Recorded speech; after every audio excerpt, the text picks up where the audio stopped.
옛날 옛적에는 우리가 지금 알고 있는 대륙들이 사실 따로따로 떨어져 있지 않았어요. 북아메리카, 남아메리카, 아프리카, 아시아, 유럽, 오스트레일리아 남극 대륙은 한때 모두 하나의 거대한 땅덩어리로 붙어 있었고 이를 판게아라고 불렀어요. 사실 이런 일이 한 번만 있었던 게 아니에요. 무슨 말이냐고요? 과학자들과 지질학자들에 따르면 대륙들은 수십억 년 동안 반복해서 붙었다가 떨어졌다가를 계속해왔어요. 이것을 슈퍼대륙 주기라고 부르는데 이는 지구의 땅덩어리들이 서서히 모였다가 다시 흩어지는 아주 오랜 과정을 말해요. 그리고 그 이유는 바로 우리 발 아래에 있어요. 지구의 표면은 단단한 한 조각이 아니에요. 지구 표면은 판이라고 불리는 아주 거대한 조각들로 나뉘어져 있어요. 이 판들은 마치 거대한 퍼즐 조각들처럼 뜨겁고 거의 녹아있는 지구 내부 위를 천천히 움직이고 있어요. 이 판들은 정말 천천히 움직여요. 때로는 사람 손톱이 1년에 자라는 속도만큼 느릴 때도 있죠. 하지만 아무리 느리게 움직여도 수백만 년 동안에는 엄청난 영향을 미쳐요. 이 판들이 서로 충돌하면 산이 만들어질 수 있고 새로운 땅이 나타나기도 하며 강한 지진이나 화산 폭발이 일어나기도 해요. 하지만 지구가 젊었을 때는 지금보다 훨씬 더 혼란스럽고 뜨거운 행성이었어요. 지질학자들의 연구에 따르면 그 당시 지구 표면은 거의 바다로 덮여 있었고 단단한 땅은 아주 적었어요. 지구의 최초의 지각은 얇고 뜨거웠으며 쉽게 다시 지구 내부로 가라앉을 수 있었죠. 단단한 땅은 아직 거의 없었고 지구의 최초의 지각은 얇고 뜨거우며 쉽게 다시 행성 내부로 가라앉을 수 있었습니다. 과거의 해양 지각의 일부가 충돌하면 한 부분이 지구 내부로 밀려 내려갔습니다. 그리고 그것이 가라앉으면서 암석이 녹아 마그마가 됩니다. 그 후 마그마가 다시 지표면으로 올라옵니다. 이곳에서 고대 세계의 최초 화산과 작은 섬들이 형성되기 시작했습니다. 이와 비슷한 일이 현재 알래스카의 알류샨 제도와 태평양 불의 고리의 다른 지역과 같은 일부 화산섬 열도에서 일어나고 있습니다. 아주 오랜 시간 동안 이 작은 땅 조각들이 서서히 하나로 합쳐졌습니다. 지각판이 계속 움직이면서 지각의 일부는 더 두꺼워지고 더 견고해지며 지구 내부의 극심한 열에서도 더 잘 살아남을 수 있게 되었습니다. 그리고 이것이 최초의 진정한 대륙들의 토대가 되었습니다. 이 일은 몇 년이나 몇 세기 만에 일어난 것이 아닙니다. 수십억 년이 걸렸습니다. 그리고 이 고대 대지들이 커지면서 지구의 기후, 해류의 흠, 심지어 행성의 생명체까지도 변화하기 시작했습니다. 과학자들에 따르면 초대륙은 전 세계에 큰 영향을 미쳤다고 합니다. 하지만 왜 그럴까요? 모든 대륙이 거의 붙어 있을 때는 바람과 바닷물의 흐름이 달라집니다. 행성의 온도도 변하게 됩니다. 어떤 지역은 바다에서 너무 멀어져서 매우 덥고 건조해집니다. 반면에 다른 지역은 강한 태풍과 폭우를 겪게 됩니다. 그리고 대륙들이 다시 갈라지면서 새로운 바다, 새로운 대양, 그리고 다양한 생명체를 위한 새로운 서식지가 생겨납니다. 그래서 지금의 지구 모습은 영구적인 것이 아닙니다. 대륙들은 지금도 계속 움직이고 있습니다. 그런데 잠깐만요. 여기서 잠시 끊겠습니다. 이야기를 계속하기 전에 좋아요 한번 눌러주시고 구독도 부탁드립니다. 이것이 저희 콘텐츠 제작자들에게 큰 도움이 됩니다. 감사합니다. 그럼 다시 돌아가 보겠습니다. 지금의 세계 지도를 보면 대륙들이 영구적으로 고정되어 있는 것처럼 보입니다. 하지만 사실은 대륙들이 정말 느리게 움직이고 있을 뿐입니다. 그리고 이 나라들 아래에는 수십억 년이 지나도 거의 변하지 않는 땅의 일부가 있습니다. 과학자들은 이것을 크레톤이라고 부릅니다. 크레톤은 대륙에서 가장 오래되고 가장 단단한 부분입니다. 이것들은 오늘날 현대 국가들과 대륙의 기반과도 같습니다. 지구의 많은 부분이 반복해서 녹거나 부서지거나 행성 아래로 가라앉는 동안에도 크레톤은 온전하게 남아 있습니다. 지질학자들에 따르면 이들 중 일부는 40억 년이 넘는 시간 전에 형성되었을 가능성이 있다고 합니다. 즉, 이들은 우리가 오늘날 볼 수 있는 대부분의 산과 바다보다도 더 오래되었다는 뜻입니다. 크레톤이 그렇게 단단한 이유는 지구 아래의 뿌리가 매우 깊기 때문입니다. 이들은 일반적인 지각보다 훨씬 두껍습니다. 또한 이들의 구성 성분이 더 가벼워서 지구 아래의 뜨거운 멘틀 속으로 쉽게 가라앉지 않습니다. 마치 거대한 단단한 암석 덩어리가 더 뜨겁고 더 부드러운 지구의 부분 위에 떠 있는 것과 같습니다. 이 때문에 판 구조가 아주 오랜 시간 동안 움직이더라도 크레톤들은 여전히 살아남을 수 있습니다. 오늘날 잘 알려진 고대 크레톤 중 하나는 캐나다에서 발견됩니다. 이 크레톤은 슬레이브 크레톤이라고 불립니다. 다이아몬드, 광물, 귀금속이 풍부할 뿐만 아니라 이곳에서 지구에서 가장 오래된 암석들 중 일부가 발견되었기 때문에 매우 중요합니다. 여기에는 아카스타 편마암이 포함되는데 연구에 따르면 그 나이는 거의 40억 년에 달합니다. 즉, 이것이 지구에서 최초로 형성된 안정적인 대지 중 하나였을 가능성이 있다는 뜻입니다. 세계의 다른 한편, 서호주에는 필바라 크레톤이 있습니다. 이건 역시 지구에서 가장 오래된 부분 중 하나입니다. 하지만 더 놀라운 것은 이곳에서도 고대 생명의 흔적이 발견되었다는 점입니다. 과학자들에 따르면 그곳에는 화석화된 미생물 구조물이 있어서 이것이 지구에서 가장 초기 생명의 증거 중 하나일 수 있다고 합니다. 그리고 이런 종류의 고대 암석은 호주에만 있는 것이 아닙니다. 남아프리카에는 카프발 크레이튼이라고 불리는 또 다른 매우 오래된 장소가 있습니다. 이곳에서도 필바라 지역에서 발견된 것만큼이나 오래된 암석과 생물학적 흔적이 발견되었습니다. 하지만 지질학자들이 더 놀라운 점을 발견했는데 지금은 호주와 남아프리카가 매우 멀리 떨어져 있지만 두 지역에는 거의 똑같은 암석층, 광물 매장지, 산맥 구조가 있다는 것입니다. 마치 예전에 두 지역이 붙어 있었던 것처럼 보입니다. 그래서 일부 과학자들은 이 두 곳이 아주 오래전 초대륙의 일부였다고 믿고 있습니다. 그들은 이것을 바알바라라고 불렀습니다. 일부 지질학적 재구성에 따르면 이 초대륙은 35억 년 전보다 더 이전에 형성됐을 수 있다고 합니다. 이 초대륙은 판게아보다 훨씬 오래되었습니다. 그 당시 지구는 지금과 완전히 달랐고 식물과 동물, 숲, 풀도 없었습니다. 그 당시의 지구는 아마도 화산으로 가득 차 있었고 짙은 연기와 극심한 열기, 그리고 바위 투성이의 환경이 펼쳐져 있었을 것입니다. 그리고 이런 일들이 행성의 표면에서 일어나고 있을 때 고대 바다의 깊은 곳에서는 최초의 단순한 생명체가 막 탄생하기 시작했을 가능성이 있습니다. 1976년에 과학자들은 남아프리카와 호주에 있는 일부 산맥과 암석들이 서로 닮아 있다는 사실을 처음으로 알아차렸습니다. 처음에는 이들이 단순히 나이가 비슷해서 닮았다고 생각했습니다. 하지만 연구가 더 진행되면서 다른 설명이 등장했습니다. 1996년에 지질학자인 에릭 체니는 카프바알과 필바라 크라톤이 과거에는 붙어 있었을 가능성이 있다고 제안했습니다. 그리고 여기서 바알바라라는 개념이 탄생했습니다. 오늘날까지도 과연 이것이 지구 최초의 초대륙이었는지 과학자들은 계속 연구하고 있습니다. 이보다 더 오래된 대륙 형성이 있었다는 다른 이론들도 있습니다. 이러한 사건들은 너무 오래전 일이기 때문에 완전한 증거를 찾기가 매우 어렵습니다. 그리고 이 고대 크라톤들은 우리 행성의 가장 초기장에 남아있는 흔적 역할을 합니다. 실제로 지질학자들에 따르면 오랜 옛날에 사라져서 현대 세계 지도에서는 거의 알아볼 수 없는 고대 대륙들이 존재했다고 합니다. 이와 관련된 가장 논란이 많은 아이디어 중 하나는 우르라고 불리는 것입니다. 이것은 영화나 전설에 나오는 우르가 아닙니다. 이것은 1993년에 지질학자 존 로저스가 제안한 가상의 원시 대륙입니다. 그의 이론에 따르면 과거에는 아프리카, 오스트레일리아, 인도, 남극 대륙, 그리고 세계의 다른 지역에서 온 다양한 고대 크라톤들로 이루어진 매우 오래된 땅이 있었다고 합니다. 여기에는 서호주, 남아프리카, 인도, 그리고 마다가스카르의 일부 지역도 포함된다고 합니다. 하지만 한 가지 큰 문제가 있습니다.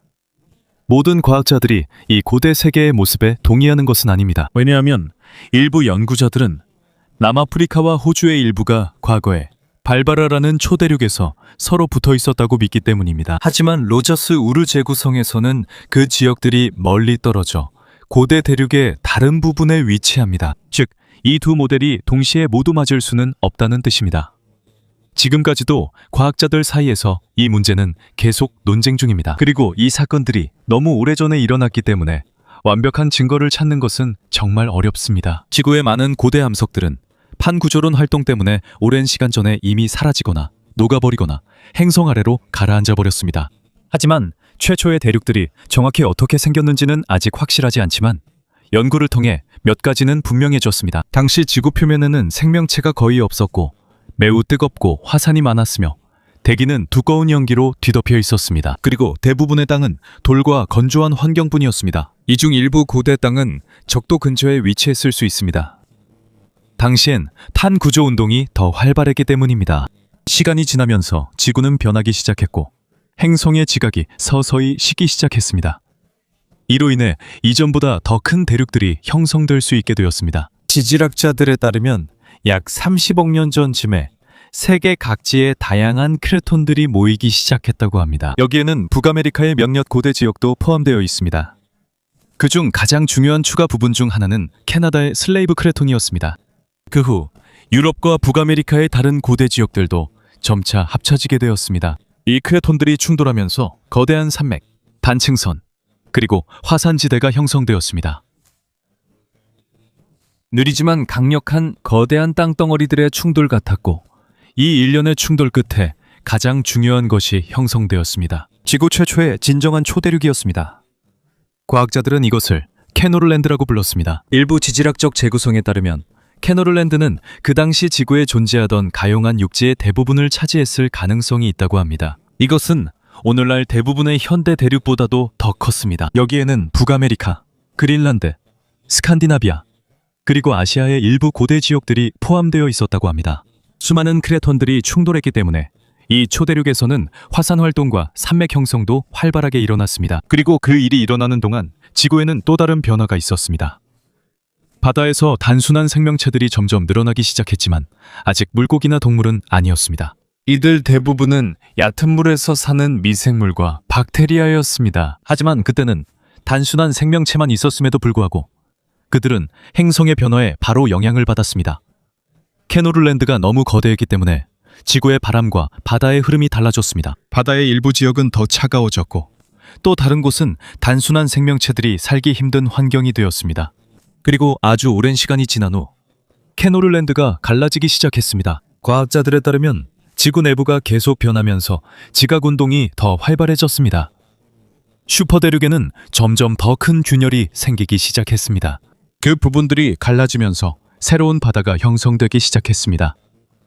그리고 여기서 지구 역사상 가장 큰 변화 중 하나가 시작되었습니다. 새로운 바다가 확장되고 비가 더 많이 내리면서 땅 위의 암석이 더 빠르게 부서지고 침식되었습니다. 이로 인해 대기 중 이산화탄소가 감소하게 되었습니다. 그리고 그것은 고대 시대의 큰 문제였습니다. 연구에 따르면 그 당시 태양의 열은 지금보다 더 약했습니다. 그래서 대기 중 온실가스가 줄어들자 지구 전체가 빠르게 추워졌습니다. 결국 극심한 빙하기가 찾아왔습니다. 몇몇 이론과 지질학적 증거에 따르면 약 24억 년 전에는 적도 근처의 바다까지 거의 얼어붙었을 가능성이 있다고 합니다. 일부 과학자들은 이것을 눈덩이 지구라고 부릅니다. 지구의 대부분이 얼음으로 뒤덮였던 시기였죠. 하지만 이로 인해 영향을 받은 것은 기후뿐만이 아니었습니다. 지구가 얼어붙는 동안 지구의 대기 역시 변화하기 시작했습니다. 고대 미생물들이 만들어내는 산소를 바다가 더 이상 빠르게 흡수하지 못하게 되면서 공기 중의 산소가 점점 늘어나기 시작했습니다. 그리고 지금은 산소가 생명에 매우 중요하지만 그 당시에는 산소가 대부분의 고대 생물들에게 위험한 존재였습니다. 그들 중 많은 생물들은 산소 농도가 높은 환경에서 살아남을 수 없었습니다. 그래서 고대 미생물의 상당수가 사라지게 되었습니다. 하지만 일부 생물들은 적응할 수 있었습니다. 그리고 과학자들에 따르면 살아남은 이 생물들이 지구에서 더 복잡한 생명의 기초가 되었습니다. 단순한 세포에서부터 아주 오랜 시간이 걸리는 과정이 서서히 시작되었고 결국에는 식물, 동물, 공룡, 그리고 마지막에는 인간이 등장하게 되었습니다. 고대 초대륙 캐노를랜드가 분열된 후에도 지구는 곧바로 조용해지지 않았습니다. 수억 년 동안 대륙의 조각들은 지구 곳곳을 계속 이동하고 있었습니다. 마치 거대한 암석 조각들이 지구 표면 위를 아주 느리게 떠다니는 것과 같았습니다. 그리고 이 고대 크라톤들이 이동하면서 다시 여러 방식으로 서로 합쳐지기 시작했습니다. 지질학자들에 따르면 이 고대 크라톤들의 일부는 다시 합쳐졌고 또 어떤 것들은 완전히 멀리 떠내려갔다고 합니다. 이런 일이 일어나는 동안 유럽과 아시아에서도 또 다른 중요한 변화가 있었습니다. 유럽의 가장 초기 형태가 서서히 형성되기 시작했습니다. 과학자들은 이것을 발티카라고 부릅니다. 이것은 아직 오늘날의 유럽과는 달랐습니다. 이것은 아직 북반구의 오래된 크라톤들로 이루어진 고대의 하나의 대륙 조각에 불과했습니다.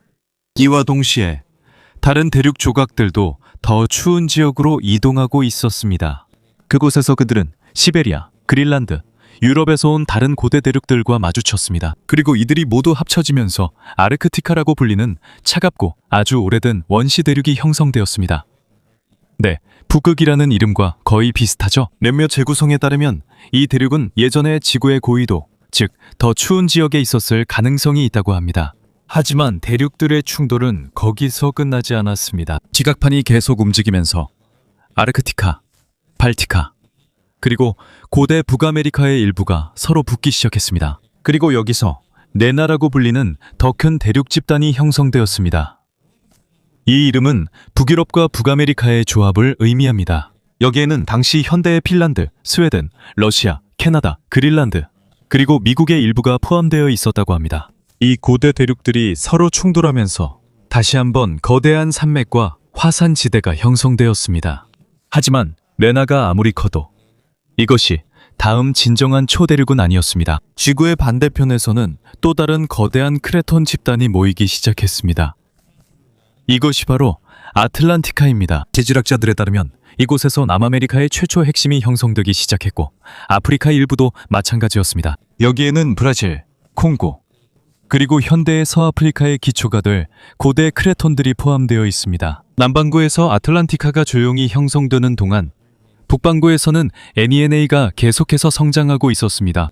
그리고 오랜 시간 동안의 판구조 운동 끝에 또 한 번의 거대한 충돌이 일어났습니다. 아틀란티카, 네나, 그리고 오스트레일리아, 인도, 남극, 그리고 중국에서 온 다른 대륙 조각들이 서서히 서로 합쳐졌습니다. 그리고 여기서 고대 지구에서 가장 거대한 초대륙 중 하나가 형성되었습니다. 과학자들은 이것을 콜럼비아라고 불렀습니다. 때때로 다른 지질학 연구에서는 이것을 누나라고도 부릅니다. 연구에 따르면 이것은 약 18억 년 전에 형성되었습니다. 그 시기에는 현대 대륙의 주요 부분 대부분이 이미 이 거대한 초대륙의 일부였습니다. 여기에는 고대 북아메리카, 유럽, 남아메리카, 시베리아, 남아메리카, 아프리카 및 기타 대륙 블록들이 포함됩니다. 콜롬비아가 거대, 지구에 큰 영향을 미쳤고 초대륙 가장자리에는 거대한 섭입대가 활발히 움직였습니다. 해양 지각이 대륙 아래로 가라앉으면서 지구 내부에서 마그마가 솟아올랐습니다. 이로 인해 많은 새로운 땅과 산맥들이 형성되었습니다. 현대 대륙의 가장 중요한 부분들 중 일부가 서서히 커지고 더 안정적으로 변해갔습니다. 예를 들어 지질학자들은 이 시기에 로렌티아, 즉 북아메리카의 고대 핵심이 더 완전히 형성됐다고 합니다.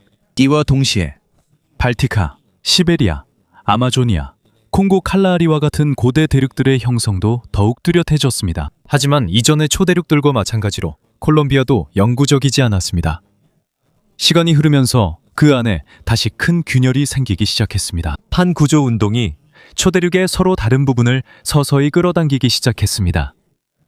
그리고 약 15억 년 전 콜롬비아는 갈라지기 시작했습니다. 대륙 조각들이 서로 멀어지면서 그 주위에 거대한 고대 바다가 형성되었습니다. 과학자들은 이 바다를 미로비아 해양이라고 부릅니다. 그리고 여기서부터 초대륙 주기의 새로운 단계가 시작되었습니다. 이번에는 대륙 조각들이 바로 원래 자리로 돌아가지 않았습니다. 대신 수억 년 동안 서로 다른 방향으로 이동했습니다. 마치 퍼즐 조각들이 따로따로 흩어져 다시 떠다니는 것과 같았습니다.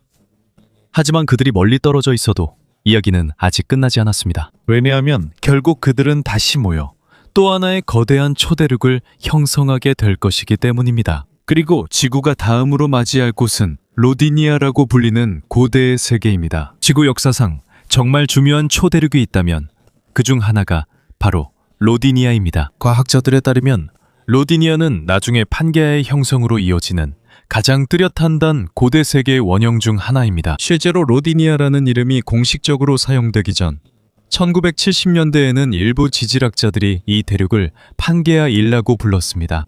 왜냐하면 그들은 우리가 지금 알고 있는 대륙들이 형성되기 전에 더 오래된 초대륙이 먼저 존재해야 한다고 생각했기 때문입니다. 그리고 크기 면에서 로디니아는 지구 역사상 가장 큰 초대륙 중 하나였습니다. 지질학적 복원에 따르면 로디니아는 10억 년이 넘는 시간 전에 형성되었습니다. 그 중심에는 로렌티아가 있었는데 이것이 바로 북아메리카의 고대 기반이었습니다. 그 주변에는 오스트레일리아, 남극, 남아메리카, 유럽, 아프리카, 아시아의 일부가 둘러싸고 있었습니다.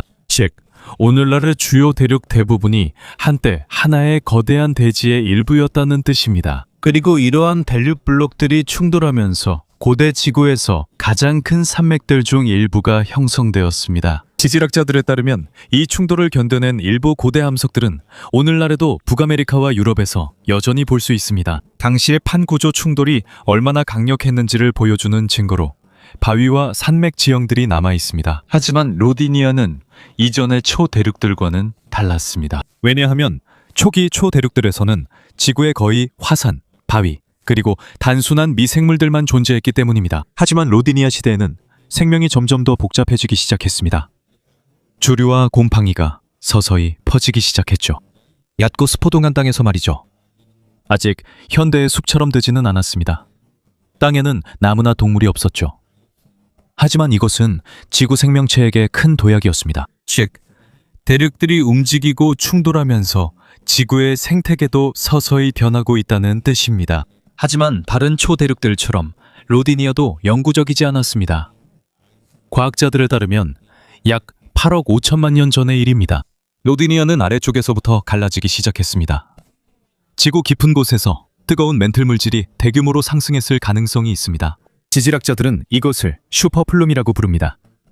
행성 아래에서 엄청나게 뜨거운 암석이 거대하게 솟아오르는 현상과 같습니다. 그리고 그것이 위로 밀려오르면서 초대륙에는 점점 더 큰 균열이 생기기 시작했습니다. 그 후 대륙 조각들이 다시 흩어지기 시작했습니다. 그들이 서로 다른 방향으로 움직이면서 지구의 화산 활동과 지진도 더욱 심해졌습니다. 오스트레일리아와 아프리카의 일부 지역은 완전히 분리되었습니다. 다른 대륙 블록들은 더 따뜻하거나 더 추운 지구의 지역으로 이동했습니다. 이로 인해 지구의 기후가 여러 차례 변화했습니다. 서로 갈라지는 대륙들 사이에 새로운 바다가 형성되면서 지구에는 더 많은 비가 내리기 시작했습니다. 대기 중의 온실가스도 점차 줄어들었습니다. 그리고 이전에 캐노르랜드에서 일어났던 것처럼 지구는 다시 한번 극심하게 추워졌습니다. 연구에 따르면 약 7억 년 전 지구는 다시 한번 극심한 스노우볼 어스를 겪었을 가능성이 있습니다. 이 시기는 지구의 아주 넓은 부분이 얼음으로 뒤덮였던 시기였습니다. 일부 과학자들은 얼음이 적도 근처까지 확장되었다고 믿고 있습니다. 하지만 이전의 빙하기와는 달리 이 시기는 그렇게 오래 지속되지 않았습니다. 왜냐하면 지구가 얼어붙는 동안에도 화산 폭발은 계속되었기 때문입니다. 그리고 화산가스 때문에 대기 중 온실가스가 다시 많아졌습니다. 지구는 서서히 다시 따뜻해지기 시작했습니다. 그리고 얼음이 녹으면서 행성의 생명체들에게 또 한 번 엄청난 변화가 일어났습니다. 과학자들에 따르면 이 시기에 더 복잡한 다세포 생명체들이 나타나기 시작했습니다. 즉, 더 이상 단순한 단세포 생물만이 살고 있었던 것이 아니라 점점 더 많은 세포로 이루어진 생명체들이 등장하기 시작한 것입니다. 그리고 그것이 지구에서 더 복잡한 생명의 토대가 될 것입니다. 나중에 몇몇 과학자들은 일부 대륙 조각들이 다시 합쳐져서 판노티아라고 불리는 또 다른 초대륙을 형성했다고 믿고 있습니다. 하지만 지금까지도 모든 지질학자들이 이에 동의하는 것은 아닙니다. 왜냐하면 일부 사람들은 로디니아가 분열된 후에 그 조각들이 실제로 하나의 견고한 초대륙이 되지 않았다고 믿기 때문입니다. 대신에 그 조각들은 서로 다른 방향으로 흩어졌다고 합니다. 북아메리카, 시베리아, 유럽의 일부는 북쪽으로 이동한 반면 아프리카, 남아메리카, 그리고 인도, 오스트레일리아, 남극은 남반구로 떠내려갔습니다. 그리고 그곳에서 그들은 서서히 모여 지구 역사상 가장 중요한 고대 대륙 중 하나를 형성하게 되었습니다. 과학자들은 이것을 곤드와나라고 불렀습니다. 그리고 앞으로 수백만 년 동안 곤드와나는 우리가 오늘날 알고 있는 현대 세계를 형성하는 데 매우 중요한 역할을 하게 됩니다. 로디니아의 조각들이 완전히 분리되는 동안 남반구에서는 거대한 대륙이 서서히 형성되고 있었습니다. 이것이 바로 곤드와나입니다. 지질학자들에 따르면 곤드와나는 약 8억 년 전 로디니아의 남부 조각들로부터 형성되기 시작했습니다. 여기에는 고대 아프리카, 남아메리카, 인도, 오스트레일리아, 남극 대륙 및 기타 여러 대륙 블록들이 포함되어 있었습니다. 그리고 곤드와나가 형성되는 동안 지구 생명 역사에서 매우 중요한 사건이 있었습니다. 바로 캄브리아기 대폭발입니다. 이 시기에 생명체가 빠르게 증가했고 더 복잡한 형태로 발전했습니다. 바다에서 다양한 생명체들이 등장했습니다. 과학자들에 따르면 이 시기에 단단한 껍질을 가진 단단한 껍질과 단순한 눈, 그리고 생존을 위한 다양한 방어 적응을 지닌 많은 유기체들이 나타나기 시작했습니다. 마치 지구에서의 생명 진화가 갑자기 빨라진 것 같았습니다. 수백만 년이 흐르면서 곤두아나는 점점 더 생명으로 가득 차게 되었습니다. 식물들이 서서히 나타나기 시작했고 그 다음에는 곤충들이 등장했습니다. 그 후 물고기들과 최초의 양서류들이 고대 세계의 여러 지역으로 퍼지기 시작했습니다. 그리고 곤두아나가 매우 넓었기 때문에 수많은 생태계의 터전이 되었습니다. 비록 일부 지질학자들의 정의에 따르면 기술적으로는 초대륙으로 간주되지 않을 수 있지만 곤두아나는 여전히 지구 역사상 가장 거대한 대륙 중 하나였습니다. 이것은 몇몇 더 오래된 초대륙들보다도 더 컸다고 합니다. 하지만 곤두아나가 남반구에서 커져가던 동안 행성의 북쪽에서는 또 다른 큰 변화가 일어나고 있었습니다. 북아메리카, 유럽, 시베리아, 그리고 다른 북부 대륙 조각들이 서서히 하나로 모이기 시작했습니다. 처음에는 유라메리카라고 불리는 고대 대륙 집단이 먼저 형성되었습니다. 일부 연구에서는 이것을 라우로시아라고도 부릅니다. 이때부터 지구의 고대 숲이 확장되기 시작했지만 당시 숲은 현대 열대우림과 달랐습니다. 하지만 점점 더 많은 단순한 나무와 식물이 땅 위에 늘어나기 시작했습니다. 약 4억 년 전 이드자, 시빌리움이 합쳐지면서 이 대륙 집단은 더욱 커졌습니다. 그리고 여기서 로라시아가 형성되었습니다. 이것이 지구에서 다음으로 가장 중요한 초대륙의 북쪽 절반이 될 것입니다. 한편 곤두아나는 남쪽 절반을 이룹니다. 그리고 판 구조가 계속 움직이면서 이 두 거대한 대륙은 서서히 서로 가까워지고 있습니다. 그들 사이에는 고대의 바다가 있었고 대륙판들이 충돌하면서 그 바다는 서서히 닫혀가고 있었습니다. 그리고 오랜 시간에 걸친 접근 끝에 마침내 라우라시아와 곤두아나가 약 3억 3천만 년 전에 충돌하게 되었습니다. 그리고 여기서 지구 역사상 가장 유명한 초대륙인 판게아가 형성되었습니다. 오늘날의 거의 모든 현대 대륙들은 한때 이 거대한 대지의 일부였습니다. 지도를 보면 남아메리카와 아프리카가 마치 퍼즐 조각처럼 딱 맞게 맞춰질 수 있다는 걸 알 수 있습니다. 그리고 그것이 바로 대륙들이 예전에 서로 붙어 있었다는 가장 큰 증거 중 하나입니다. 하지만 그렇게 큰 움직임이 있었다고 해서 그 당시의 삶의 조건이 완벽했다는 뜻은 아닙니다. 실제로 과학자들에 따르면 초대륙의 많은 부분이 매우 건조하고 살기 힘들었다고 합니다. 땅이 너무 넓어서 많은 지역이 바다에서 너무 멀리 떨어져 있었고 비도 거의 오지 않았으며 낮에는 덥고 밤에는 추웠습니다. 큰 산맥들도 있어서 바람과 비를 막아 일부 지역은 더욱 건조해졌습니다. 이런 일이 육지에서 일어나는 동안 바다에도 큰 영향이 있었습니다. 판게아의 형태 때문에 해류의 흐름이 영향을 받았습니다. 바다의 일부 지역은 많은 해양 생물들에게 너무 뜨거운 곳이 되었습니다. 그리고 과학자들에 따르면 이것이 지구 역사상 가장 큰 대멸종 중 하나가 일어난 가능한 이유 중 하나라고 합니다. 이것을 지금은 페름기 대멸종이라고 부릅니다. 이 사건에서 지구 생명의 상당 부분이 사라졌습니다. 많은 숲이 말라버리고 불에 탔습니다. 수많은 해양 생물종이 완전히 사라졌습니다. 그리고 많은 고대 동물들도 살아남지 못했습니다. 하지만 이 엄청난 재앙 이후에도 몇몇 타충류 계통이 살아남았습니다. 그리고 그 살아남은 생물들로부터 점차 공룡들이 등장하게 되었습니다. 하지만 공룡이 지구를 완전히 지배하기 전에 판게아가 이미 갈라지기 시작했습니다. 약 2억 년 전의 일입니다. 라우라시아와 곤두아나 사이에 서서히 균열이 생기기 시작했습니다. 그리고 이로부터 대서양이 형성되기 시작했습니다. 그 후 아프리카와 남아메리카가 완전히 분리되었습니다. 그와 동시에 인도는 북쪽으로 이동하고 있었습니다. 그리고 결국 인도는 아시아와 충돌하게 되었습니다. 그 충돌이 바로 오늘날 세계에서 가장 높은 산맥 중 하나인 히말라야 산맥을 형성하게 되었습니다. 한편 오스트레일리아와 남극도 인도양이 계속 확장되면서 서서히 분리되었습니다. 그리고 수백만 년이 흐르면서 우리가 오늘날 알고 있는 7개의 대륙이 서서히 형성되었습니다. 하지만 과학자들에 따르면 지구의 이야기는 여기서 끝나지 않습니다. 왜냐하면 지금도 여전히 판들이 움직이고 있기 때문입니다.